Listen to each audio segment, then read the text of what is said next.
Syukur di dalam nama Tuhan Yesus yang siap mendengarkan firman Tuhan, sama-sama katakan Amin. Amin. Saya persilakan Pak Weliar.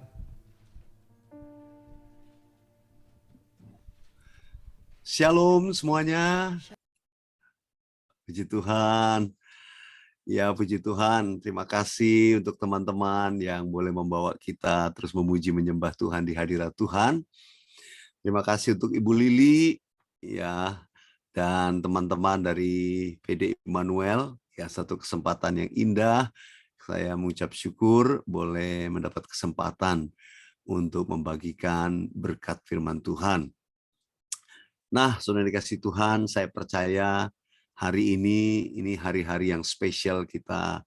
Belum lama, hari Minggu yang lalu, minggu sebelumnya kita baru merayakan kenaikan Tuhan Yesus, ya 3 minggu yang lalu. Kemudian kita merayakan perayaan Pentakosta, pencurahan Roh Kudus. Kalau melihat dari sejarah gereja Tuhan, mungkin kita nggak terlalu menyadari ya, karena kita selama ini orang Kristen kebanyakan kalau yang namanya perayaan kekristenan itu fokusnya di bulan Desember. Ya, padahal kalau kita sadar seharusnya fokus perayaan kita yang paling utama itu bukan di bulan Desember. Tapi biasanya seharusnya orang Kristen itu justru di bulan-bulan April, Mei ini itu puncak daripada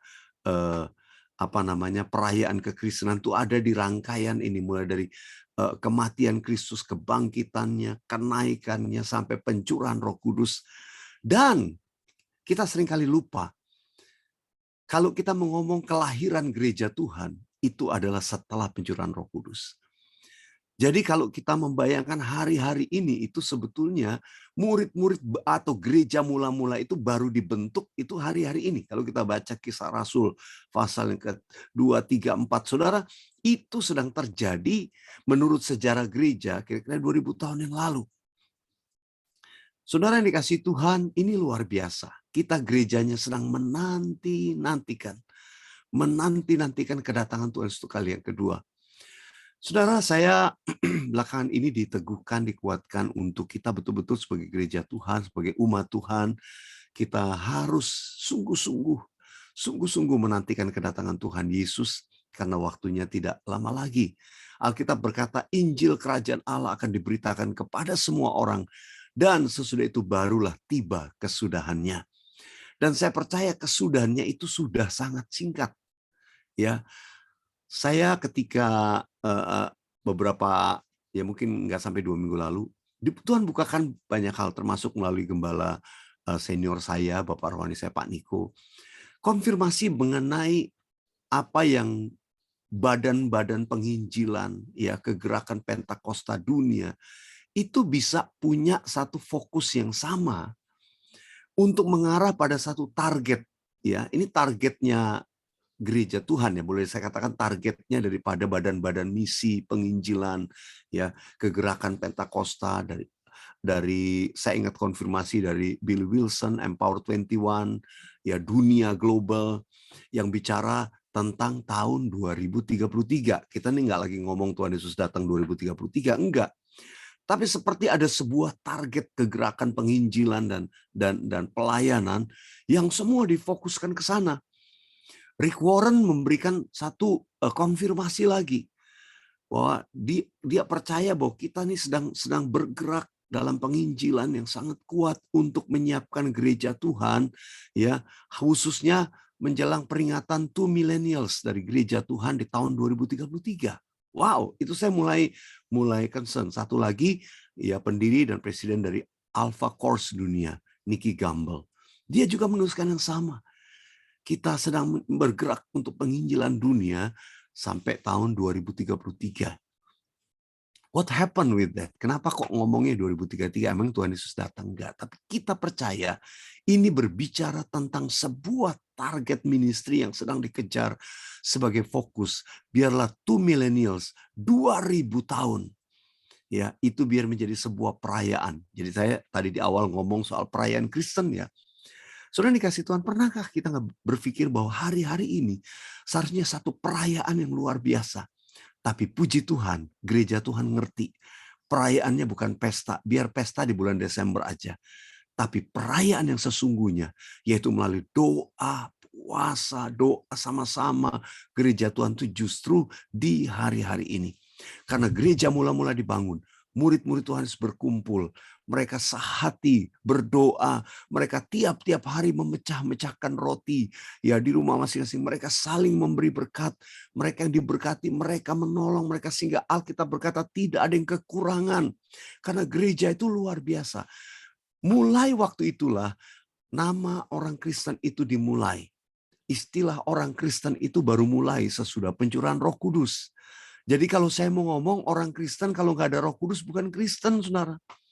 Karena orang Kristen itu sendiri baru dimulai itu setelah pencurahan Roh Kudus hari Pentakosta. Baru ada disebut orang Kristen mula-mula. Nah, saudara dikasih Tuhan, mari. Ini pendahuluan saja, tapi apa yang mau saya bagikan? Terfokus kepada apa yang Tuhan sedang kerjakan pada waktu itu dan sampai hari ini. Nah, saudara, ada satu bagian ayat firman Tuhan saya mau ajak kita membaca sama-sama. Namun sebelumnya sekali lagi saya ajak kita berdoa, yuk. Ora basyakarala batakarala bayarabaya.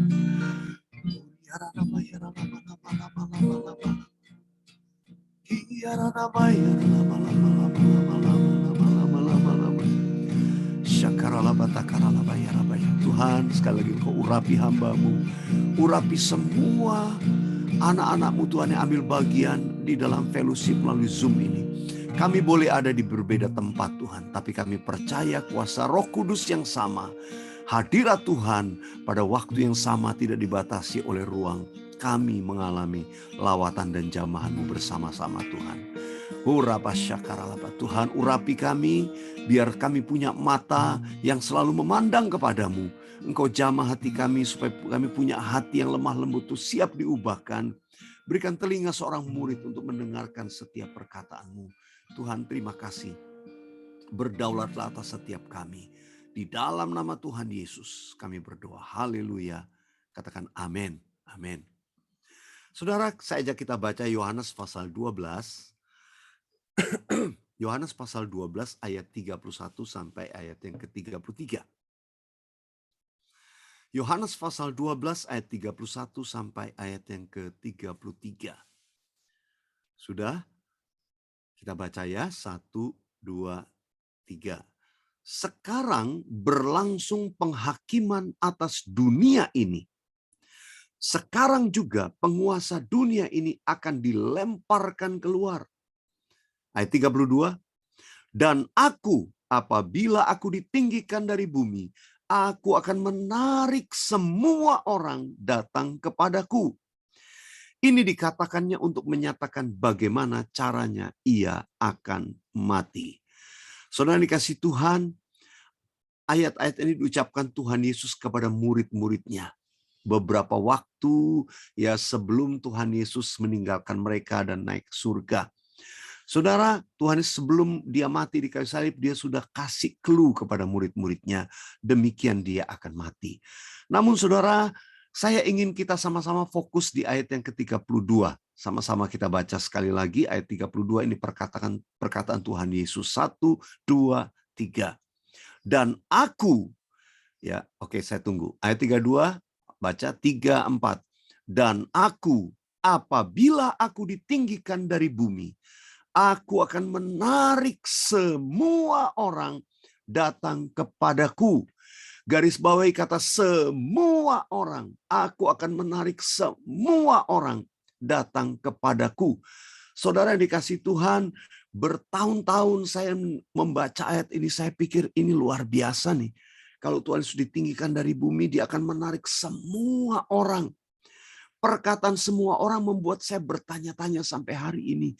Bagaimana mungkin ya semua orang? Apakah mungkin kita juga ada di antara kelompok yang bertanya-tanya dan meragukan? Apakah mungkin semua orang dibawa datang kepada Tuhan? Kalau Tuhan sudah ditinggikan dari bumi, itu janji Tuhan.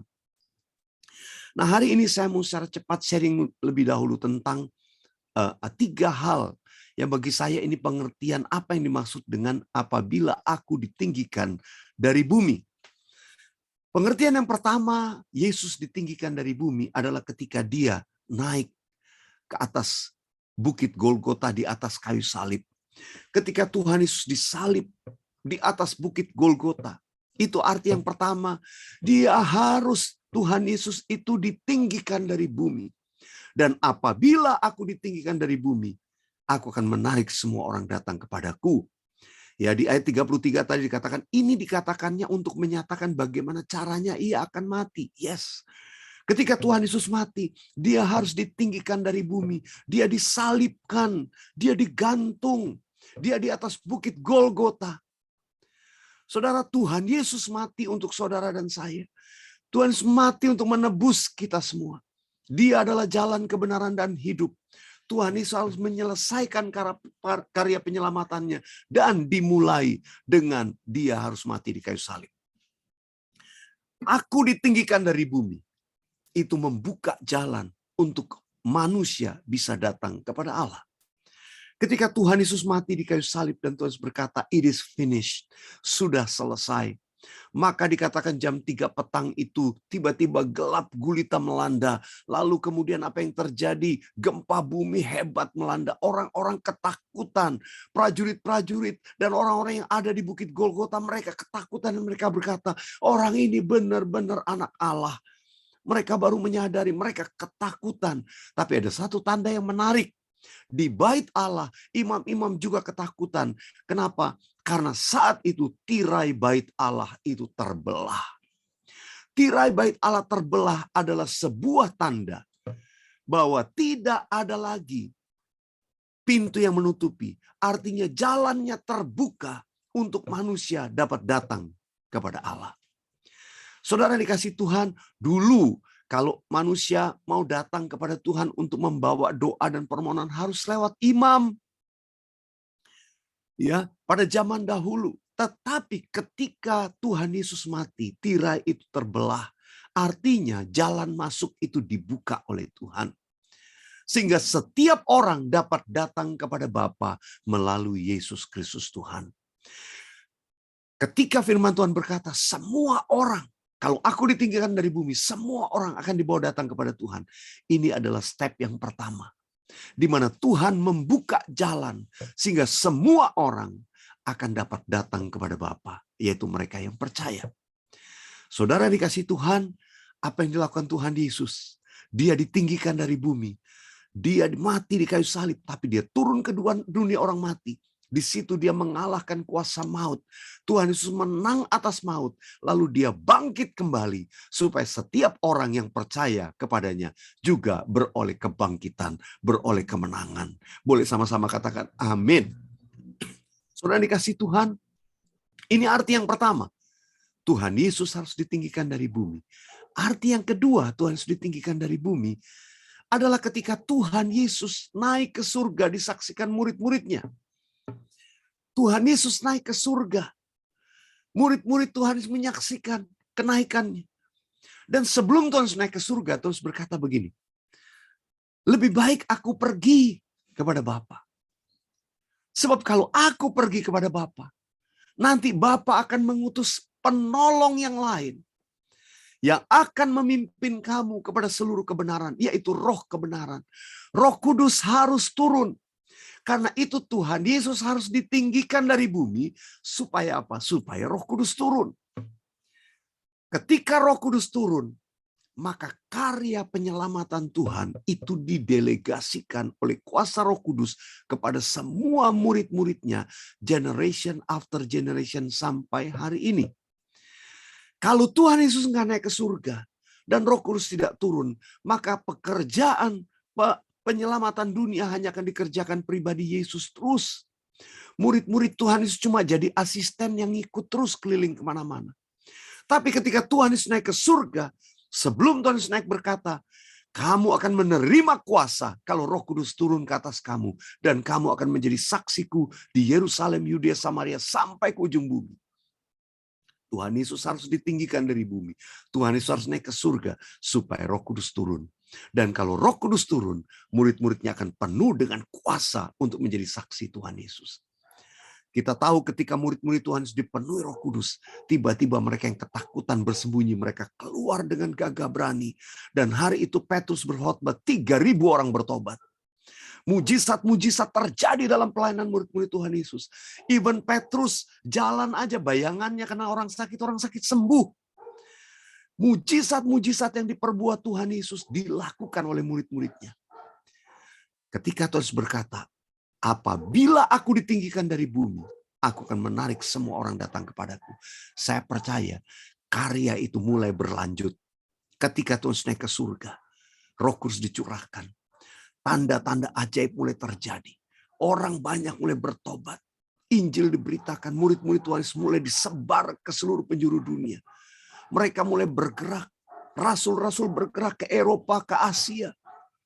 Dan sampai generasi-generasi berikutnya, Injil terus diberitakan. Kenapa? Karena Roh Kudus dicurahkan. Ada satu ayat yang berkata tentang pelayanan Tuhan Yesus. Dalam Kisah Para Rasul dikatakan, Yesus ini yang dipenuhi dengan Roh Kudus dan kuat kuasa. Ia berjalan berkeliling sambil berbuat baik dan menyembuhkan mereka yang dikuasai oleh iblis. Saudara, pelayanan Tuhan Yesus mengadakan tanda dan mujizat, melakukan segala kebaikan dan membebaskan orang dari ikatan belenggu iblis, menyembuhkan yang sakit, mengadakan mujizat. Semua dikatakan karena ia dipenuhi Roh Kudus dan kuat kuasa. Karena itu tidak heran Tuhan pernah berkata kepada murid-muridnya, kalau kamu percaya, kamu akan melakukan perkara-perkara besar. Apa yang aku lakukan, kamu akan lakukan. Bahkan hal-hal yang lebih besar daripada itu. Karena itu saudara dikasih Tuhan, saya percaya pengertian yang kedua, aku harus ditinggikan dari bumi. Itu berbicara tentang kenaikan Tuhan Yesus dan Roh Kudus dicurahkan. Dan pekerjaan kuasa Roh Kudus dari Pentakosta yang pertama itu terus berlanjut. Di awal abad yang ke-20 ada yang dikenal dengan Pentakosta kedua, yaitu satu kegerakan kebangunan rohani, lawatan Roh Kudus, baptisan Roh Kudus secara massal terjadi dimulai di awal abad 20. Sehingga kita mengenal istilah the second Pentecost. Karena itu seperti gelombang yang melahirkan gereja-gereja Pentakosta. Sedunia ini mulai bergerak sampai dampaknya di abad-abad yang kemarin, ya. Mungkin dekade, bukan abad, di dekade yang lalu. Masuk dekade ini Tuhan berbicara sangat kuat sejak tahun 2013 dan kita sedang masuk di dalam momen di mana dikatakan ini gelombang yang terakhir dari kegerakan Roh Kudus sedang terjadi, yang disebut melalui Pak Niko sebagai the third Pentecost. Dan Tuhan katakan ini nubuatan dari bangsa-bangsa, saudara. Api itu, the third Pentecost, gelombangnya, itu dimulai dari Indonesia. Dan saya bersyukur kalau kita, umat Tuhan di Indonesia, jadi bagian dari kegerakan itu. Kita tinggikan Tuhan Yesus dari bumi. Saya percaya semua kita akan dipakai oleh kuat kuasa Roh Kudus. Yang sepakat dengan saya katakan, amin.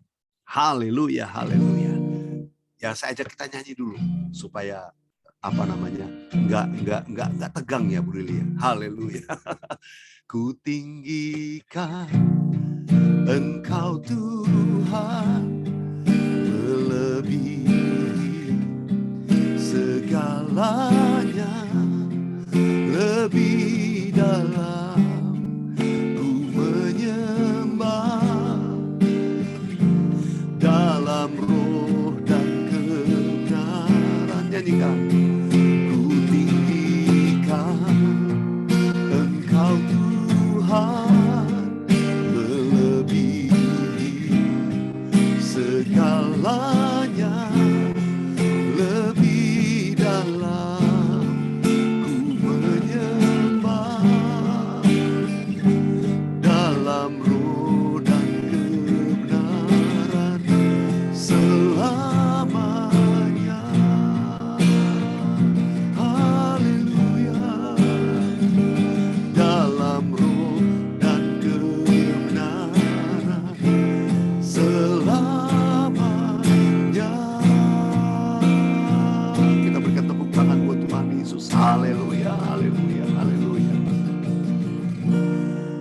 Apabila aku ditinggikan dari bumi, kata Tuhan Yesus, aku akan menarik semua orang datang kepadaku. Pengertian yang pertama, aku ditinggikan dari bumi ada ketika Tuhan Yesus naik di atas kayu salib. Dia mati di atas bukit Golgota. Yang kedua adalah ketika Tuhan naik ke surga disaksikan murid-muridnya. Karena Tuhan naik ke surga, Roh Kudus dicurahkan.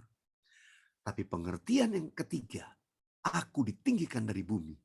Itu adalah ketika gerejanya, saudara dan saya, tubuh Kristus. Kita memuji, menyembah, dan meninggikan Tuhan Yesus. We lift His name. We lift up His name. Kita meninggikan namanya. Kita memuliakan Dia.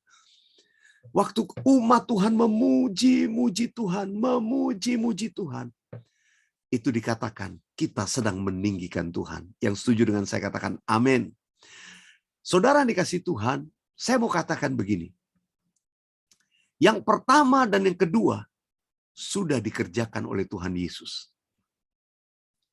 Ketika Tuhan Yesus mati di kayu salib, apabila aku ditinggikan dari bumi. Yang kedua, ketika Tuhan Yesus naik ke surga. Tapi yang ketiga ini harus dikerjakan oleh gerejanya, oleh anak-anaknya, oleh murid-murid Tuhan Yesus di zaman ini. Dan sampai Tuhan Yesus datang. Saudara dikasih Tuhan, meninggikan Tuhan, memuliakan Tuhan. Waktu kita menyembah Dia, itu kita sedang menempatkan Tuhan pada tempat yang tertinggi. We cannot worship without lift His name on high. Kita nggak bisa nyembah Tuhan tanpa menempatkan Tuhan pada posisi yang tertinggi. Kita nggak bisa nyembah Tuhan tanpa kita humble ourselves dan meninggikan Dia. Saudara dikasih Tuhan, saya percaya kenapa yang namanya pemulihan Pondok Daud harus menjadi bagian pemulihan yang terakhir untuk menyelesaikan pekerjaan karya amanat agung Tuhan Yesus. Salah satu tanda dari pemulihan Pondok Daud, firman Tuhan berkata, ketika Tuhan itu memulihkan Pondok Daud, aku akan membuat, dikatakan, mereka orang-orang Gentiles atau orang-orang yang nggak kenal Tuhan Yesus. Mereka yang kusebut milikku, demikianlah firman Tuhan. Mereka akan dibawa datang kepada Tuhan. Saudara, saya percaya ini similar dengan pesan Tuhan. Kalau aku ditinggikan dari bumi, aku akan menarik semua orang datang kepadaku. Waktu kita memuji dan menyembah Tuhan, pemulihan Pondok Daud terjadi ketika umat Tuhan memuji, menyembah Tuhan. Maka tanda yang pertama akan terjadi penuaian jiwa besar-besaran. Akan terjadi penuaian jiwa besar-besaran. Saudara, selama dekade terakhir ini, 2 atau 3 dekade terakhir, kita melihat tanda. Ketika gereja Tuhan memuji dan menyembah Tuhan, itu terjadi revival. Di muka bumi ini, itu punya satu tanda yang sama. Kegerakan di belahan muka bumi dimanapun, itu terjadi di zaman kita ini. Pasti melalui gereja yang sungguh-sungguh mengadakan kegerakan pujian dan penyembahan. Saudara dikasih Tuhan, pada dekade-dekade sebelumnya kegerakan doa terjadi. Bahkan awal abad 20. Yang tadi saya katakan kegerakan Pentakosta kedua selalu dimulai dengan sebuah kegerakan doa. Ketika anak-anak Tuhan berdoa menangis siang dan malam. Terjadi revival di Wales. Ketika anak-anak Tuhan doa 1904. 1906 Azusa Street Revival terjadi. Ketika William Seymour, hamba Tuhan kulit hitam, bersama dengan teman-temannya siang malam berdoa-doa. Minta lawatan Roh Kudus, minta lawatan Roh Kudus. Dan mereka mengalami baptisan Roh Kudus. Mereka mengalami tanda-tanda yang luar biasa. Dari situlah kegerakan Pentakosta bergerak sampai hari ini. Saudara dikasih Tuhan. Tapi Tuhan memberikan tanda melalui banyak hamba Tuhan. Kenapa Indonesia dipakai sebagai awal untuk kegerakan pujian penyembahan bangsa-bangsa? Saudara dikasih Tuhan, ini menarik sekali. Kok Indonesia yang dipakai? Bukan Amerika, saudara. Tapi Indonesia dipakai sebagai satu kegerakan untuk penyembahan di akhir zaman ini melanda dunia. Dalam satu kegerakan doa. Saudara, saya baru ngeh. Karena Indonesia, ya saya baru 2 minggu lalu saya ketemu beberapa rekan hamba Tuhan. Kami berkumpul dalam World Prayer Assembly. Kami pertama kali naik ke menara doa. Dan teman-teman minta saya mimpin. Pastor Williar, tolong dong mimpin worship. Hamba-hamba Tuhan dari bangsa-bangsa datang. Saudara, puji Tuhan, saya mimpin doa di menara doa. Di SICC Sentul lantai 12. Saudara, saya datang lebih awal, mereka belum datang, lalu saya ajak teman-teman, yuk kita worship. Kami mulai nyembah. Nyembah, tiba-tiba lawatan Tuhan terjadi. Saudara, hamba-hamba Tuhan dari luar negeri masuk nih. Masuk satu, dua, satu, dua. Di dalam kita lagi nyembah. Begitu masuk mereka udah gak bisa ngomong. Langsung berlutut, mereka tersungkur. Yang baru datang gak tahan berdiri langsung tersungkur. Mereka mulai nyembah. Saudara dikasih Tuhan, kita mulai ngalir dalam penyembahan dalam roh. Mereka dilawat Tuhan. Dan beberapa hamba Tuhan yang ada dari Yerusalem, dari Amerika bisikin saya. Pastor, thank you so much. This kind of worship what we need today. Lalu dia berkata, penyembahan yang kayak gini yang gereja lagi butuhkan. Saudara dikasih Tuhan, saya belum lama dalam satu KKR penyembahan di Amerika, saudara. Kami membawa umat Tuhan memuji menyembah Tuhan seperti penyembahan sederhananya orang Indonesia. Saya sengaja menekankan sederhana. Karena banyak gereja Indonesia, sorry to say, kita merasa bahwa kalau belajar worship itu dari Amerika. Saya mau beritahu saudara, enggak. Karena orang Amerika lagi bilang kita mesti belajar penyembahannya Indonesia. Saudara dikasih Tuhan, orang Indonesia selalu minder. Kalau penyembahan tuh keren tuh, Amerika keren. Saudara dikasih Tuhan, mari saya mau ajak sama-sama. Ketika kita ngajak nyembah, dilawat oleh Roh Kudus, mereka nangis tersungkur. Beberapa pemimpin dalam pelayanan dunia yang ada di Amerika. Saya nggak pernah lupa. Mereka tuh kemudian nepuk saya lalu bisik. We need this kind of worship today. Thank you for bringing us for the genuine of worship. Saudara yang dikasih Tuhan, kenapa? Karena worship udah nggak genuine lagi. Karena yang namanya worship sesungguhnya udah jadi music industry. Udah jadi sebuah performance yang hebat. Dunia memuji sebuah performance yang keren. Saya nggak nyalai, saudara. Penyanyi-penyanyi bagus, keren. Tapi penyembahan yang sesungguhnya bukan lagu yang keren, nyanyi yang keren. Tapi hati yang sujud tersungkur dalam kepolosan kesederhanaan. Saudara yang dikasih Tuhan, saya mimpin penyembahan. Saya ingat satu kali saya ngajak penyembahan. Itu ada 5.000 pendeta Church of God. Lagi General Conference. Saya kemudian diminta worship. Lalu dibilang, Pastor, can you lead us worship for 5 minutes? Saya bilang 5 minutes gue mimpin worship. Apa nih 5 minutes? Oke, saya bilang. Pemusiknya bilang lagu apa? Saya pikir lagu to the point aja gitu ya. Kalau udah cuma 5 menit. Saudara, saya ajak itu yang namanya For You Are Great, You Do Miracle So Great, There Is No One Else Like You. Saya cuma nyanyi chorus 2 kali. Habis itu saya ajak bahasa roh. Saudara. Saya ajak bahasa roh nyembah. Orang dilawat pendeta-pendeta itu. Itu saudara, yang ketua panitianya di belakang kemudian habis itu dia bilang sama saya, Pastor, kita udah lama ini gereja ini gereja Pentakosta, saudara. Gereja Pentakosta. Tapi yang namanya nyembah dalam roh itu udah hilang, saudara. Saudara, di Amerika itu yang namanya worship, saudara kalau datang ke gereja sono, mungkin saudara hanya sedikit, bukan nggak ada ya saya bilang, hanya sedikit. Gereja yang masih mempertahankan penyembahan di dalam roh. Karena saudara dikasih Tuhan, justru penyembahan dalam roh itu mengalir dari gereja di Indonesia. Saudara dikasih Tuhan, kalau orang terlalu pintar nyanyi, biasanya nyembah dalam rohnya susah. Saudara dikasih Tuhan, mungkin saudara sering kali mendengar dalam penyembahan. Sorry, saya mesti kasih arahan dulu saudara. Saya bagikan 3 poin tadi, ya, tentang aku harus ditinggikan. Tapi saya katakan yang ketiga ini sekarang tugas gerejanya. Yaitu worship. And the true worship adalah ketika kita bebaskan Roh Kudus yang bekerja. Alkitab berkata, sebab Roh Kudus akan selalu meninggikan Yesus. Alkitab berkata, Roh Kudus itu selalu memuliakan Yesus.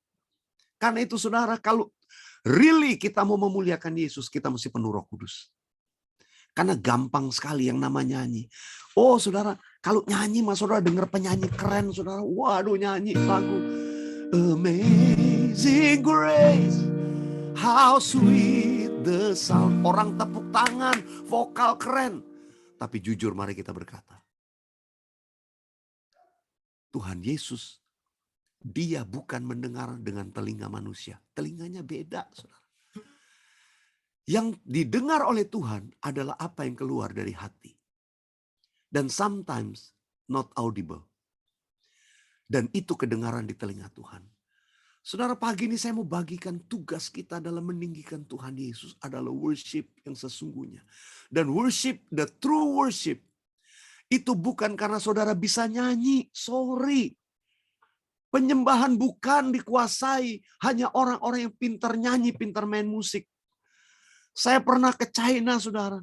Itu orang-orang gak punya alat musik. Mereka cuma punya kecek-kecek sama gendang di satu ruangan penuh orang doa. Oh saudara, ketika kita masuk, saya pikir saya mau melayani, saya mau ngajar tentang worship. Enggak jadi, saudara. Saya cuma ngajak worship bahasa roh. Karena saudara, baru dari luar udah berlutut, sudah gak tahan. Mereka nyembah dalam kepolosan. Hadirat Tuhan turun. Begitu kuat. Kalau kita yang pintar musik dengar itu, aduh, apa nih sakit kuping nih. Saudara dikasih Tuhan, jangan sampai kita bilang sakit kuping, tapi telinga Tuhan senang. Tapi waktu kita nyanyi, Tuhan malah gak senang. Kenapa? Karena kita menyanyi, udah dari sini. Saudara. Karena skill, bukan karena humble heart, hati yang hancur, yang betul-betul deeply loving the Lord. Hari-hari ini Tuhan mau kita meninggikan Yesus. Dan saya mau katakan satu-satunya penyembahan yang sungguh meninggikan Yesus adalah ketika kita dipenuhi Roh Kudus. Adalah ketika the Spirit of the Lord yang dikatakan Roh Allah, Roh Kudus itu selalu memuliakan Allah. Nggak akan miss. Nggak akan miss. Saudara, saya nggak bilang berdosa kalau kita nyanyi dengan skill kita nyanyi. Saya juga lakukan yang sama kok. Tapi without Holy Spirit, kita seringkali cuma nyanyi, ya sesuatu yang bagus, menyenangkan manusia nggak apa-apa. Supaya orang mau kenal Tuhan. Yes. Waktu saudara nyanyi di ibadah jemaat, encourage people. Supaya mereka fokus on God. Nanti mereka ketemu Tuhan. Tapi saya mau katakan jangan hilangkan Roh Kudus dari penyembahan gereja Tuhan. Ketika manusia mulai patenkan, oh aduh nggak ada Roh Kudus. Oh apa namanya? Aduh jangan, kita mah jangan bahasa roh lah. Nanti jemaat pada pergi. Salah saudara. Begitu saudara bebaskan Roh Kudus bekerja, mujizat akan terjadi dalam hidup manusia. Saudara, karena itu saya selalu, mungkin saya salah satu di antara hamba Tuhan yang saya nggak peduli, saya cuek, saya nggak selalu kalau ngomong soal penyembahan dalam roh. So sampai detik ini, kalau saya masih bisa memuji menyembah Tuhan, itu karena Roh Kudus. Saudara dikasih Tuhan, kenapa Tuhan pilih penyembahan dalam roh? Karena penyembahan dalam roh itu bisa dilakukan semua orang. Saya ulangi sekali lagi. Penyembahan dalam roh bisa dilakukan kita semua. Nggak peduli punya suara bagus nggak bagus, kita semua bisa penyembahan dalam roh. Nggak peduli tingkat musikalitas saudara, kita bisa nyembah Tuhan. Karena penyembahan, sekali lagi saya katakan, penyembahan itu bukan dominasi mereka yang pintar musik, pintar nyanyi. No. Tuhan bilang gini, aku mencari penyembah-penyembah yang benar. Yang menyembah Bapa dalam roh dan kebenaran. Bapa di surga nggak cari pemusik, Bapa di surga cari penyembah. Bapa di surga nggak cari penyanyi, dia cari penyembah. Yang menyembah Bapa dalam roh dan kebenaran. Cuma dua itu. Waktu kita dipenuhi Roh Kudus, kita berarti bisa menyembah Bapa. Kalau kita orang benar, artinya sudah ditebus darah Yesus, kita bisa menyembah. Saudara, saya kembali kepada message hari ini. Apabila aku ditinggikan dari bumi. Ketika Tuhan sudah ditinggikan, yang pertama adalah dia mati di kayu salib. Itu membuka jalan supaya kita bisa menyembah. Satu-satunya yang memungkinkan kita bisa worship, itu adalah karena Yesus sudah mati buat saudara dan saya. Kita punya jalan masuk menghampiri tahta kasih karunia Bapa. Jadi saudara, Tuhan udah open the door. Dia sudah lakukan step 1. And step 2, Tuhan sudah lakukan. Yaitu dia naik ke surga supaya Roh Kudus turun. Saudara ingat ketika Tuhan berkata, barang siapa menyembah Bapa, ia harus menyembah dalam roh dan kebenaran. Tuhan Yesus buat dua-duanya. Dia naik ke surga supaya kita bisa nyembah dalam roh. Dia harus mati di kayu salib supaya kita bisa nyembah dalam kebenaran yang sesungguhnya. Saudara dikasih Tuhan, sekarang bagian gereja Tuhan. Tinggikan Tuhan. Tinggikan Tuhan. Semakin banyak gereja Tuhan, umat Tuhan yang meninggikan Tuhan, Tuhan janji, aku akan menarik semua orang datang kepadaku. Hari-hari ini, saudara, jangan seorang pun dari kita bilang, gue nggak suka nyembah karena gue nggak bisa nyanyi. Enggak. Nyembah Tuhan bukan karena saudara bisa nyanyi. Nyembah Tuhan karena saudara punya Roh Kudus. Katakan amin. Penyembahan yang paling sederhana itu adalah ketika kita nyembah dalam roh. Oh haleluya. Itu penyembahan yang paling sederhana. Tapi itu yang paling menyenangkan Tuhan. Saudara, Rasul Paulus pernah mengajarkan dalam Efesus pasal 5 ayat yang ke-19. Pujian gereja atau penyembahan gereja perjanjian baru itu ada 3. Yang pertama adalah mazmur. Yang kedua kidung puji-pujian. Yang ketiga nyanyian rohani. Ya, sudah catat saja kalau saya khotbah bagian ini nanti satu session sendiri. Ya. Di Efesus 5 ayat 19. Ada 3 bentuk nyanyian gereja perjanjian baru. Yang pertama adalah mazmur. Yang kedua kidung puji-pujian. Yang ketiga nyanyian rohani. Mazmur itu adalah nyanyian spontan. Ya, nyanyian spontan. Mazmur kira-kira seperti ini. Haleluya, terima kasih Tuhan. Engkau baik dalam hidupku. Terima kasih untuk hari ini. Terima kasih kau layakkan hambamu ini. Jadi berkat buat PD Immanuel. Terima kasih Tuhan. Haleluya. Itu bermazmur. Kata-katanya terserah saya, bebas. Saudara bangun pagi bisa bermazmur di rumah. Terima kasih Tuhan. Aku boleh istirahat, aku bangun dengan kekuatan baru. Terima kasih Bapa, terima kasih. Mazmur, semua kita bisa bermazmur. Nggak peduli saudara-saudara bagus apa nggak bagus. Sebab mazmur itu sifatnya personal. Mazmur itu personal kita sama Tuhan. Yang ngerti katakan yes. Mazmur itu personal. Jadi kalau bermazmur itu pribadi sama Tuhan. Tapi yang kedua adalah kidung puji-pujian. Dalam bahasa Inggrisnya hymn. Kidung puji-pujian adalah nyanyian baku. Yang semua kita bisa nyanyikan bersama-sama. Karena itu di gereja Tuhan ada yang namanya kidung puji-pujian. Kalau yang tadi mazmur itu sifatnya personal. Makanya kalau di gereja Tuhan pemimpin pujian berkata mari kita bermazmur di hadapan Tuhan. Masing-masing bermazmur beda lagunya, bunyinya beda, soundnya beda. Jadi saudara, kita sebelah menjadi lebih. Kenapa? Karena mazmur sifatnya personal. Tapi yang kedua, kidung puji-pujian itu sifatnya korporat. Semua kita bisa menyanyikan yang sama. Dari tadi awal teman-teman mengajak kita memimpin kita untuk memuji menyembah Tuhan secara korporat. Kita bisa nyanyi sama-sama. Ya, saya ajak saudara nyanyi secara korporat yuk sama-sama sekarang di hadapan Tuhan. Satukan hati. Yesus. Kami puja, kami sembah sebagai Raja. Kami sembah sebagai Raja. Berdiri di tengah kami. Ditinggikan dan dipuji. Yang tahu lagunya nyanyikan. Sembah dan puji penuhi tahtamu. Sembah dan puji penuhi tahtamu. Sembah dan puji penuhi tahtamu. Yesus Tuhan adalah Raja. Itu adalah contoh kidung puji-pujian. Di mana kita nyanyi bisa sama-sama semua secara korporat. Nah dalam gereja Tuhan, dalam ibadah kita, seperti persekutuan kita pagi ini, kita bisa nyanyi sama-sama secara korporat. Itu kidung puji-pujian. Tapi yang namanya bermazmur itu sifatnya personal. Makanya setiap kita, gereja yang dipimpin Roh Kudus, selalu setiap kali habis satu lagu, nggak pernah langsung ending. Selalu ada free worship time, di mana umat Tuhan bisa bermazmur. Ya. Nah saudara, tadi saya baru ngomong 2 nih, mazmur, kidung puji-pujian. Rasul Paulus bilang masih ada satu lagi, nyanyian rohani.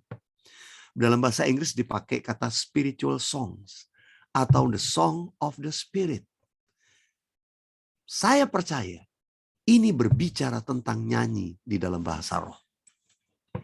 Saudara, kalau bermazmur kita udah tahu. Tadi yang pertama bermazmur. Haleluya, Engkau baik Tuhan, Engkau baik. Kalau yang kedua kidung puji-pujian kita udah tahu nyanyian baku. Lalu apa yang ketiga? Nyanyian spiritual song. It is a song of the spirit.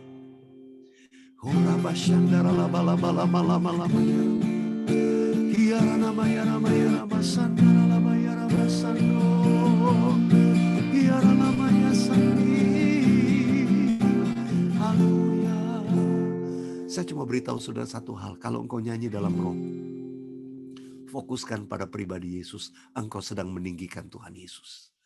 Engkau sedang meninggikan Tuhan Yesus. Dan kalau Tuhan Yesus ditinggikan, Dia akan menarik semua orang datang kepadaku. Haleluya. Saudara, inilah penyembahan yang Tuhan mau. Kalau saya sebut tadi dari 3 jenis nyanyian ini, saya tanya balik, yang paling gampang yang mana? Ya udah pasti yang paling gampang nomor 3 tadi. Kenapa? Kata-katanya nggak usah mikir. Kan itu memang Alkitab berkata. Rasul Paulus sendiri bilang, kalau aku menyanyi dengan akal budiku, aku nyanyi dengan rohku. Kalau aku nyanyi dengan rohku, akal budiku nggak ikut. Karena memang nyanyi dalam roh nggak masuk dalam akal pikiran. Banyak orang nggak berdoa dalam roh, nggak menyanyi dalam roh, karena terlalu banyak pakai pikiran. Saudara yang dikasih Tuhan, ini waktunya yuk. Kita jadi seperti orang bodoh, seperti anak kecil. Even seperti baby yang gak bisa ngomong. Cuma bisanya oe, oe. Itu bahasa roh kira-kira kayak gitu saudara. Karena kita anak bayi yang gak ngerti. Lalu ini bahasa roh kan kita gak ngerti, mesti terjemahin. Sedikit aja deh saya kasih jawaban saudara. Di Alkitab itu ada 2 jenis. Ada satu bahasa roh. Sebagai karunia di mana Allah sedang berbicara kepada umatnya. Dalam pertemuan-pertemuan jemaat. Karena itu Rasul Paulus bilang, kalau dalam pertemuan jemaat, ketika Allah berbicara kepada manusia, saya pakai kata-kata manusia juga. Tapi kalau seorang berkata-kata dalam pertemuan jemaat dan kemudian menyampaikan pesan Tuhan, maka Tuhan akan memberikan kepada orang lain dalam ruangan itu karunia untuk menerjemahkan. Karena ini adalah pesan Tuhan kepada jemaat Tuhan. Diterjemahkan. Nah pertanyaan saya, kalau kita ngomong sama Tuhan, Tuhan perlu diterjemahin enggak? Nggak perlu, Tuhan nggak perlu diterjemahin. Bahasa roh yang kedua adalah kita personal sama Tuhan. Saya lebih banyak berkata-kata dalam bahasa roh dalam penyembahan saya tiap hari pada Tuhan. Dan kalau saya personal sama Tuhan, Tuhan nggak perlu diterjemahin. Tuhan tahu kedalaman hati kita. Karena itu saudara, ayo banyak meninggikan Tuhan. Lalu kita menyembah di dalam roh.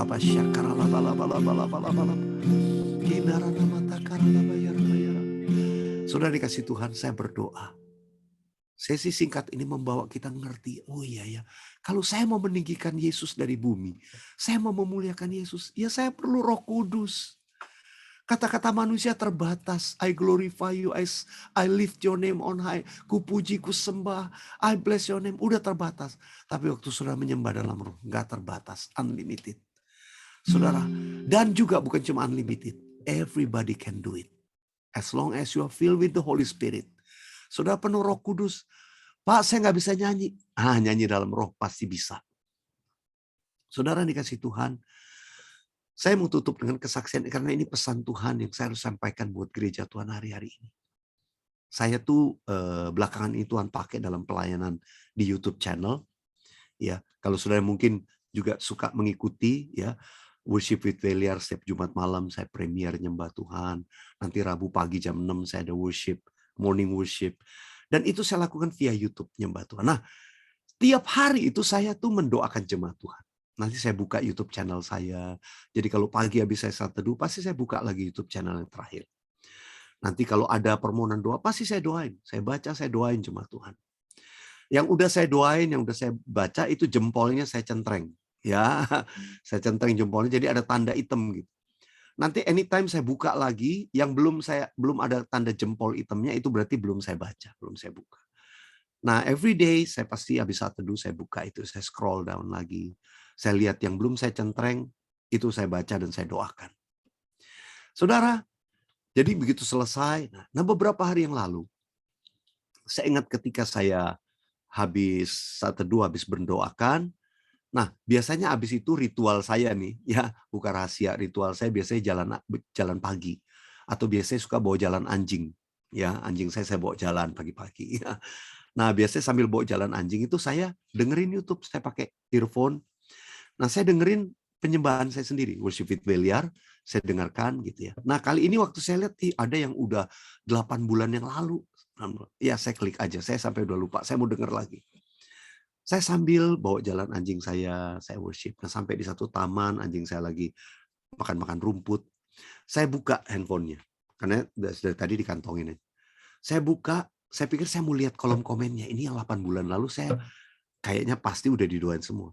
Ternyata saya scroll down, ada banyak yang masih putih belum didoakan. Ternyata mereka yang menonton sesudah berbulan-bulan setelah itu. Dan tiba-tiba ada satu yang centreng putih yang saya baca, menarik hati saya. Nah, ada seorang ibu menuliskan begini. Pak Weliar, boleh dong Bapak nyanyiin lagu ini karena saya cari di YouTube lain, saya cari nggak ada lagu ini. Saya pengen Bapak nyanyiin ya. Saya lihat kata-katanya, saya senyum-senyum sendiri. Karena kata-katanya itu adalah lagu sekolah minggu, saudara. Lagu sekolah minggu ayat yang tadi kita sudah ulang-ulang. Kata-katanya begini. Bila Yesus ditinggikan dan salibnya diberitakan, pasti dia menarik semua orang datang kepadanya sekarang. Amin. Itu pas ayat tadi Yohanes 12 ayat 32. Ibu ini menuliskan lirik itu. Tapi waktu saya baca itu, tiba-tiba Roh Kudus ngomong kuat. Kamu sampaikan pesan ini kepada gerejaku. Banyak meninggikan. Dan aku akan menarik semua orang. Ketika mata saya lihat kata semua orang itu seperti tulisan kata-kata itu muncul. Tuhan, saya rindu jiwa-jiwa. Tuhan bilang, tinggikan aku. Ajak umatku lebih lagi, tinggikan aku. Nanti kamu akan melihat penuaian yang terbesar terakhir sedang terjadi. Dan ketika gerejanya lebih banyak lagi meninggikan Tuhan Yesus. Yang mau katakan amin. Boleh yuk angkat tangan kita di hadapan Tuhan yang tahu lagu sekolah minggu ini. Ya, kita nyanyi sama-sama. Gak apa-apa nyanyi dari awal ya. Dia harus makin bertambah, ku harus makin berkurang. Nama Yesus saja disembah, ku di tempat paling belakang. Nah ini nyanyikan. Bila Yesus ditinggikan dan salibnya diberitakan, pasti dia menarik semua orang datang kepadanya sekarang. Bila Yesus ditinggikan dan salibnya diberitakan, pasti dia menarik semua orang datang kepadanya sekarang. Mari kita angkat tangan kita di hadapan Tuhan.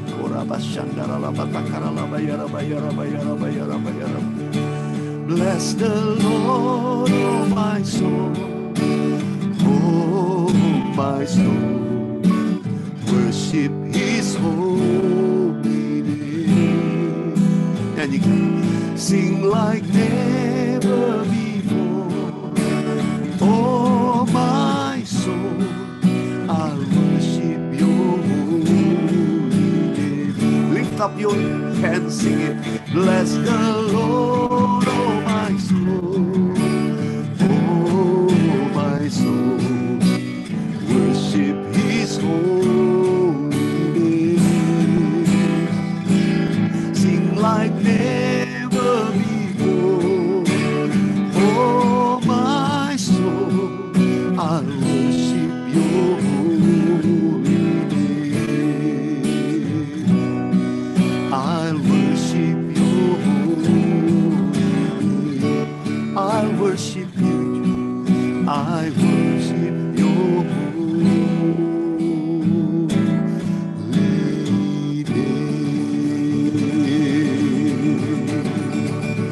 Mari kita angkat penyembahan dalam roh bersama-sama yang sudah berbahasa roh. Angkat penyembahan. Saat ini tinggikan Yesus, tinggikan Yesus. Muliakan Yesus Tuhan. Ora basyandara la bala bala bala bala bala bala bala. Hinara namanya la bala bala bala bala bala bala bala bala bala bala bala bala bala bala. Ora basandara la bala bala maya maya maya maya basyandara. Ora basandara la bala bala bala bala bala bala bala bala bala bala bala bala bala bala. Ora bayara bayara bayara bayara bayara bayara bayara la bala bala bala bala bala. Ora bayara bayara bayara bayara bayara bayara bayara bayara bayara. Shandara la bala bala bala bala bala bala bala bala bala bala bala bala bala bala. Ora basandara la bala bala bala bala bala bala bala bala bala bala. Sikiara la batakara la bayara bayara bayara bayara bayara. Telingamu terbuka Tuhan. Saat ini mendengarkan dan menerima penyembahan dari umat-Mu Tuhan. Matamu tertuju ke tempat kami masing-masing berada Tuhan. Dan hatimu disenangkan.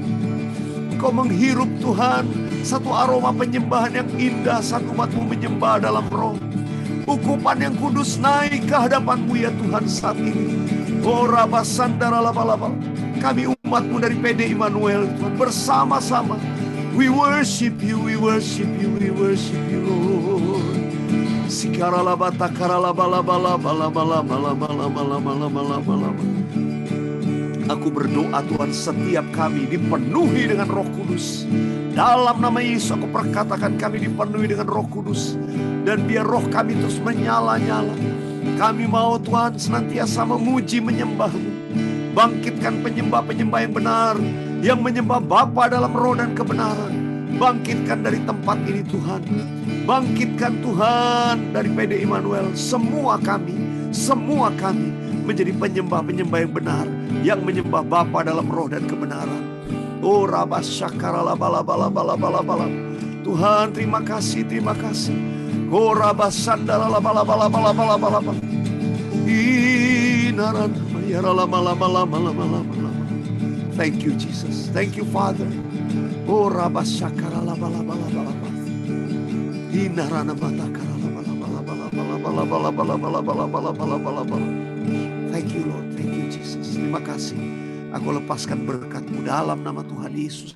Untuk setiap anak-anak-Mu, mereka dipenuhi dengan Roh Kudus Allah. Amin Tuhan. Mereka mengalami kebangkitan. Yes, Oh amen. Tuhan terima kasih. Pakai umat-Mu, pakai Tuhan. Amin. Terima Amin. kasih. Roh Kudus pimpin hidup kami. Dalam nama Yesus kami sudah berdoa. Dalam nama Tuhan Sama-sama Yesus. umat Tuhan ini berkati katakan. Amin. Amin. God bless you all. Thank you so much. Saya kembalikan buat teman-teman. Haleluya. Makasih Bang Well. Thank you Bang William. Makasih. Makasih Pak. Ya, kita Salam buat siapkan Kak nanti. Maulin.